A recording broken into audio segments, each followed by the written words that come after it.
Former President Trump's son-in-law and top White House advisor, or rather White House aide Jared Kushner, answered questions from the House panel investigating last year's assault on the Capitol. He's the highest-ranking Trump advisor and the first family member to testify so far. So CBS News chief election and campaign correspondent Robert Costa joins us now to talk a little bit more about Kushner's testimony. Thanks for joining us. So as I understand it, Jared Kushner wasn't even in the country at the time, but that doesn't mean he didn't talk to the president. What do we know about his testimony? Based on my reporting, CBS News has learned the testimony. The deposition yesterday went quite long, a few hours. Kushner was relatively cooperative in the way one source described it. He was not taking the Fifth Amendment question after question. He was engaging with the committee in many respects.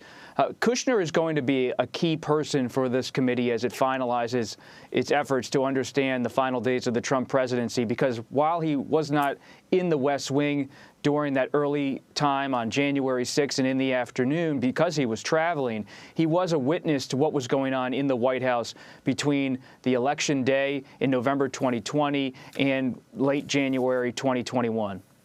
Really interesting, Bob. So, as you know, Kushner is the most prominent person from the family's inner circle to testify. I was surprised that he did not resist or offer up any obstruction to speaking to the committee. What are you hearing about that? For many people inside of former President Trump's circle, it's not that surprising. Kushner is seen by many of them as a careful figure, someone who was often conferring with lawyers about different things. He avoided meddling with a lot of the post-election activities. He was not someone who Trump allies say was favorable toward controversial lawyer Sidney Powell or Rudy Giuliani. That's not to say he was contesting what was happening in the post-election period and being some kind of deferring voice on the president's legal strategy at the time and his push to overturn the election, but rather he was distant. And maybe that distance for the committee, I'm told, will provide some kind of new insight. But there's also low expectation that this is going to be some kind of major breakthrough. As much as Kushner was careful in the final days with his own interactions, he's careful, I'm told, in how he engages with this committee, saying what he knows, but to a point. So you and Bob Woodward reported on, we talked about this earlier in the week, reported on the president's call log and that there's a 7.5-hour gap in the call log. A huge chunk of that time is when the Capitol was being attacked. Right. Are there any more developments on that? We're continuing to learn about why there is this gap in the records. The National Archives had records. They turned them over to the committee. The committee has been perplexed at some levels about why they can't piece together Trump's calls during the Oval Office period from around 11:17 a.m. to when he goes to the rally to when he comes back and before he leaves in the residence that evening. They're going to have to try to, I'm told, look at the depositions about maybe Trump was using cell phones, personal phones, using the phones of staffers to make calls, using the landlines at the White House. And if he was using the landlines at the White House, where are those logs if they exist? And why weren't they provided to the National Archives? This is a story with many developments almost by the day, many unanswered questions. Axios reported last night that Molly Michael, who was Trump's assistant outside of the Oval Office, based on their reporting, was not in the West Wing for the morning of January 6th or maybe even part of the afternoon.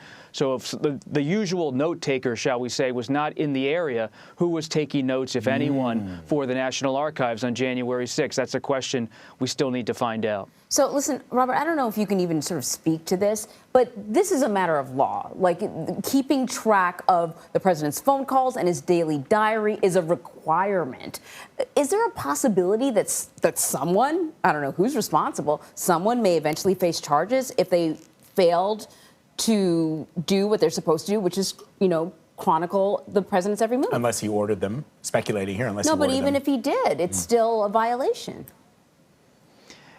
It's going to be up to others to decide that, because the Presidential Records Act does say that correspondence, including phone calls, should be documented for the National Archives, given over to the diarist at the White House every day, a compilation of notes and the itinerary of the president, different notations and what he was doing, who he was speaking with. At the same time, So much of this process, based on reporting CBS News has done this morning and elsewhere, is about a good faith a relationship between a White House and the National Archive diarists and those who are in the bureaucracy of the records to provide as full a picture as possible. If a full picture isn't provided, it leaves the National Archive side of this with a limited hand. Can they press for more? Of course they can. But this came at the end of the Trump presidency when it was a very disorganized time.